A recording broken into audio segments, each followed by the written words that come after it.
High friends, welcome to Sri family media. இன்றைக்கி நம்ம சேனலில் எப்பயும் போல் என்னுடைய வெயிட் லாஸ்க்காக நான் என்னென்ன டே ஃபுல்லாக சாப்பிட்றேன் அப்படின்றதையும், இன்னையுடைய நாள் எங்களுக்கு எப்படி போச்சு அப்படின்றதையும் பார்க்கலாம். இன்றைக்கி வந்து வெள்ளிக்கிழமை அப்படிங்கிறதால வெளியில் ஃபுல்லாக வந்து தொடச்சி விட்டுட்டு அரிசி மாவில் கோலம் போட்டிருக்கேன் இன்றைக்கி. அதுக்கப்புறம் பார்த்திங்கன்னா வீடு ஃபுல்லாக வந்து தொடச்சி விட்டாச்சு. பாப்பா வந்து இன்றைக்கி சீக்கிரமாக எழுந்து படிக்கிறாங்க. நான் தான் எழுப்பி விட்டேன்.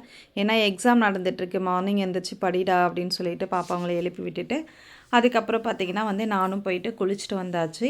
ஃபஸ்ட்டு அவர் குளிச்சார், அதுக்கப்புறம் நான் குளித்தேன். குளித்து முடிச்சுட்டு அதுக்கப்புறம் விளக்கெலாம் ஏற்றியாச்சு. வெளியே விளக்கேற்றிட்டு அதுக்கப்புறம் உள்ளேயும் விளக்கேற்றிட்டு அதுக்குள்ளே வந்து நான் சமையல் வேலை பார்த்துட்டு இருந்தேன். எல்லாருமே குளிச்சுட்டு வந்துட்டாங்க. பாப்பாங்க அவர் எல்லாருமே குளிச்சுட்டு வந்துட்டாங்க. ஒவ்வொருத்தராக குளித்து முடிச்சுட்டு எல்லாருமே இன்றைக்கி வந்து சேர்ந்தே வந்து கரெக்டாக ஒரு 7 o'clock இருக்கும் நாங்கள் சாமி கும்பிடும்போது. அப்போ தான் வந்து 7-7:30க்குள்ளே தான் இருக்கும். சாமி கும்பிட்டுட்டு அதுக்கப்புறம் பார்த்திங்கன்னா என்னென்ன வந்து நான் சமைச்சேன் அப்படின்றத அதுக்கப்புறம் தான் உங்களுக்கு நான் ஆட் பண்ணுறேன். காராமணி வறுத்து வேக வச்சுருக்கேன். அதுக்கப்புறம் கீரை பொரியலுக்கு வேர்க்கடலை போட்டு பொரியல் பண்ணுறோம்.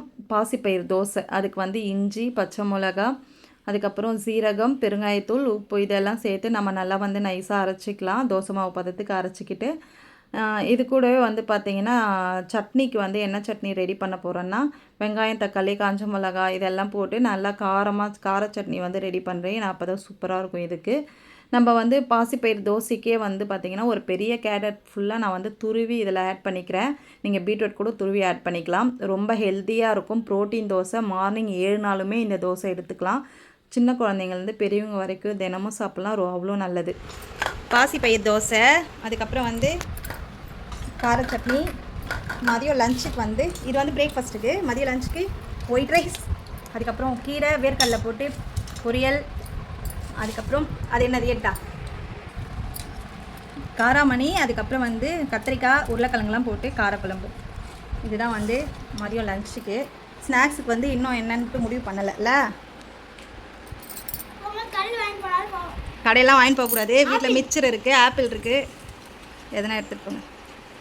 எப்படி இருக்குது சாப்பாடு? நீ சாப்பாடு தான் சாப்பிடுவேன். ஏன் ஹெல்த்தியான ஃபுட்டெல்லாம் உன்னாலுக்கு சாப்பிட முடியாதோ?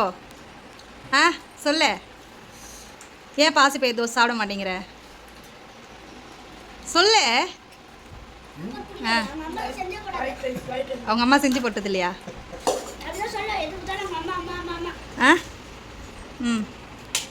அவங்க அம்மா செஞ்சது இல்லைன்னு சொல்லுமா?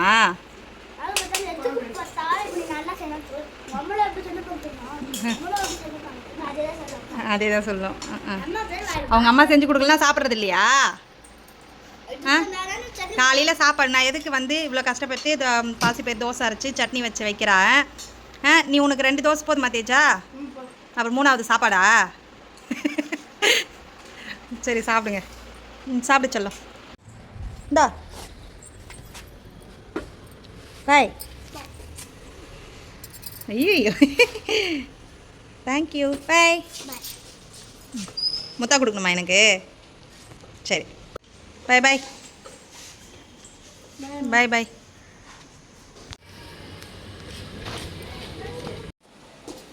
செருப்பெல்லாம் தள்ளி வச்சிடுறது. பாய் பாய். பசங்க அவங்க எல்லோரும் கிளம்புனதுக்கப்புறம் நான் பார்த்திங்கன்னா வந்து ஃபஸ்ட்டாக இதை தான் எடுத்துக்கிறேன். ஏன்னா மார்னிங் எனக்கு டைம் இருக்க மாட்டேங்குது இந்த மாதிரி பொறுமையாக எடுத்துக்கிறதுக்கு. அதனால் லெமன், 1/2 லெமன், அதுக்கப்புறம் வந்து சியா சீட்ஸ் ஊற வச்சுருக்குது அது, அதுக்கப்புறம் சுடு தண்ணி, கொஞ்சமாக வந்து ஹனி ஆட் பண்ணிக்கிறேன். ஏன்னா அப்போ கொஞ்சம் டேஸ்ட்டாக இருந்தால் தான் தினமும் சாப்பிட முடியுது. அதனால் கொஞ்சமாக ஆட் பண்ணிக்கிறேன். உங்களால் அப்படியே குடிக்க முடியும்னாலும் கண்டிப்பாக குடிங்க, ரொம்ப நல்லது. நான் எம்டி ஸ்டொமக்கில் ஃபஸ்ட்டாக இதை குடிச்சிட்டு அதுக்கப்புறம் தான் பார்த்திங்கன்னா வந்து கீரை பொரியல் பண்ணேன் இல்லைங்களா, வேர்க்கடலை போட்டு அது நிறைய எடுத்துக்கிட்டேன். அதுக்கப்புறம் ஒரே ஒரு பாசிப்பயிறு தோசை தான். இது வந்து வெயிட் லாஸ்க்கு உண்மையாக நீங்கள் தினமும் எடுத்துக்கிட்டிங்கன்னா கண்டிப்பாக வெயிட் லாஸ் ஆகும். ரொம்ப ப்ரோட்டீன் வந்து அவ்வளோ இருக்குது இதில். அதனால் நீங்கள் ரெகுலராகவே இதை சாப்பிட்லாம். நான் கூட வந்து ஒரு 4 பீஸ் வந்து ஆப்பிள் எடுத்துக்கிறேன். கார சட்னி. இதுதான் என்னுடைய பிரேக்ஃபாஸ்ட். இந்த வாஷிங் மிஷின் மட்டும் இல்லைன்னா அவ்வளோதான். லேடிஸோடைய நிலமெல்லாம் என்ன ஆகும்னே தெரியல. எல்லோரும் இதை வச்சு தான் காலத்தை ஓட்டிகிட்ருக்காங்க, வாஷிங் மிஷினை வச்சு தான். இல்லைனா ஒரு நாளைக்கு இவ்வளோ ட்ரெஸ்ஸு, காலையில் ஒன்று, நைட்டு ஒன்று, மதியம் ஒன்று, மாற்றி மாற்றி. இந்த வாஷிங் மிஷின் மட்டும் இருந்துச்சு வச்சுக்கோங்களேன், ஒவ்வொன்றும் அழுதுரும். என்னை ஏன் இப்படி பாடப்படுத்துறீங்கன்னு அவ்வளோ துணி உள்ளே போட்டு திணிச்சு துவைக்கிற மாதிரி இருக்குது. அவ்வளோதான், வேலையெல்லாம் முடிஞ்சிச்சு. இதோட லஞ்ச் சாப்பிட்ற வேலை தான். நம்ம ஃப்ளாக்ஸ் சீடு பொடி வந்து வறுத்து பொடி பண்ணி வச்சுருக்கோம். அது வந்து நம்ம லட்டு மாதிரி கூட சாப்பிட்லாம். அதை வந்து இன்னொரு நாளைக்கு கண்டிப்பாக நான் செஞ்சு காமிக்கிறேன். லைன் டேட்ஸும் இதையும் சேர்த்து நம்ம லட்டு மாதிரி பண்ணி சாப்பிட்லாம். இல்லையாச்சும் சுடுதண்ணில் போட்டு குடிக்கலாம். இல்லைனா இந்த மாதிரி நீங்கள் வந்து சாப்பாட்டில் வந்து மிக்ஸ் பண்ணியும் சாப்பிட்லாம். டேஸ்ட் அந்த அளவுக்கு டிஃப்ரெண்ட்டாலாம் உங்களுக்கு ரொம்பலாம் வந்து தெரியாது. அதனால் இப்படி வந்து சாப்பிட்டுக்கோங்க.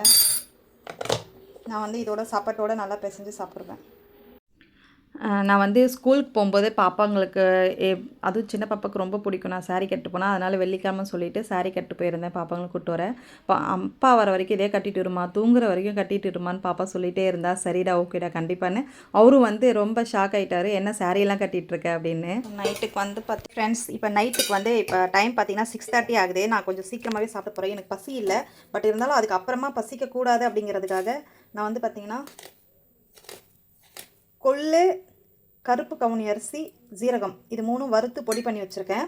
இதை தான் வந்து இப்போ வந்து நான் கஞ்சி செய்ய போகிறேன். கஞ்சி செஞ்சு இதை குடிக்க போகிறேன். பசங்களுக்கெலாம் வந்து அவருக்கும் தோசை ஊற்ற போகிறேன். இப்போ எனக்கு மட்டும் இந்த கஞ்சி செஞ்சிடலாம். வந்து கஞ்சி ரெடி ஆகிடுச்சு. பார்த்திங்கன்னா தெரியும், சூப்பராக வந்து நல்லா வெந்துருச்சு. இப்போ நம்ம ஒரு பவுலுக்கு மாற்றிக்கலாம்.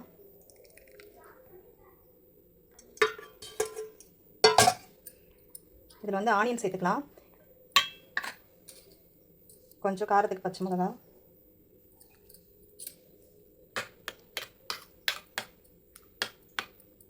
சூப்பராக இருக்கும், ட்ரை பண்ணி பாருங்கள். கஞ்சி குடிச்சிட்டு அதுக்கப்புறம் ஒரே ஒரு வாழைப்பழம். அவர் இப்போ தான் வந்திருந்தார். சரி வாழைப்பழம் வாங்கிட்டு வந்தோடனே ஒரு வாழைப்பழம் சாப்பிட்டேன். பாப்பாங்களுக்கெலாம் பார்த்திங்கன்னா சாதம் வந்து சாதத்தில் அந்த கீரை பொடி வந்து வேணும் அப்படின்னு கேட்டாங்க. அதனால் அதை மிக்ஸ் பண்ணி கொடுத்துட்டேன். அவருக்கு வந்து காரக்குழம்பு இருந்தது, சாதம் போட்டு காரக்குழம்பு பொரியல் வச்சு சாப்பிட்டாரு. அவ்வளோதான், எல்லா வேலையுமே சாப்பாட்டு வேலை முடிஞ்சிச்சு. ஏன்னா வந்து பசங்களுக்கு வந்து இந்த மாதிரி கீரை பொடி இவ்வளோ விரும்பி சாப்பிட்றாங்கன்னா உண்மையாகவே ரொம்ப ரொம்ப ஆச்சரியமாக இருந்தது. அதுவும் பெரிய பாப்பாலாம் தோசைக்கே வச்சு சாப்பிட்டா அவ்வளோ டேஸ்ட்டாக இருக்குமா அப்படின்னு சொல்லிட்டு அவங்க அந்த வேலைலாம் முடிச்சுட்டு டிஃபன் வேலை முடிச்சு எல்லாத்தையும் எடுத்து வச்சு வாஷ் பண்ணி முடிச்சிட்டேன். கிச்சனும் பார்த்திங்கன்னா ரொம்ப நீட் பண்ணிட்டேன். எனக்கு அப்போ தான் கொஞ்சம் அப்படியே மனசு நிம்மதியாக இருக்கும். இல்லைனா அப்படியே அடுத்தடுத்து வேலையா அப்படின்னு மைண்டு ப்ரெஷராக இருக்கிற மாதிரியே இருக்கும். அதனால் இந்த கிச்சன் மட்டும்தான் எனக்கு மெயினாக நான் நீட்டாக வச்சுக்கணும்னு நினைப்பேன். ஏன்னா எனக்கு அதுதான் வந்து ரொம்ப பிடிக்கும். இப்போ பாத்திரம் எல்லாமே வாஷ் பண்ணி முடிச்சாச்சு. முடிச்சுட்டு தான் அதுக்கப்புறம் வந்து நான் ஃபேஸ் வாஷ்லாம் பண்ணிவிட்டு சீரம்லாம் போட்டுட்டு நான் வந்து லாஸ்ட்டாக தான் இதை குடிச்சிட்டு போய் படுப்பேன். நம்ம எப்போவுமே வந்து வெயிட் லாஸ்க்காக நைட்டுக்கு வந்து நம்ம இந்த மாதிரி வந்து பொடி பண்ணி வச்சுருக்கோம். இது நிறைய பேருக்கு போன வீடியோவில் பார்த்துருந்தா தெரிஞ்சிருக்கும். இதை குடிச்சிட்டு அப்படியே போய் தூங்க வேண்டியது தான். ஓகே ஃப்ரெண்ட்ஸ், இந்த வீடியோ கண்டிப்பாக பிடிச்சிருந்தா லைக் பண்ணுங்கள், ஷேர் பண்ணுங்கள், கமெண்ட் பண்ணுங்கள். உங்களுக்கு இல்லைனாலும் ஏன்னா இப்போ இருக்கிற காலகட்டத்துக்கு நிறைய பேர் வந்து வெயிட் போட்டுட்டு அதை எப்படி குறைக்கிறதுன்னு தெரியாமல் ரொம்ப கஷ்டப்படுறாங்க. எனக்குமே அதே பிரச்சனை இருந்தது. அதனால தான் உங்கள் கூட நான் ஷேர் பண்ணிக்கிறேன். கண்டிப்பாக வந்து தொடர்ந்து இந்த மாதிரி வந்து ட்ரை பண்ணிகிட்டே இருக்கணும். நம்ம மைண்டில் வந்து இருக்கணும், நம்ம வெயிட் லாஸ் பண்ணணும்னு சொல்லிட்டு. அப்போ தான் நம்மளால் வெயிட் லாஸே பண்ண முடியும். தேங்க்ஸ் ஃபார் வாட்சிங். நாளைக்கு இன்னொரு வீடியோவில் நான் மீட் பண்ணுறேன். பாய்.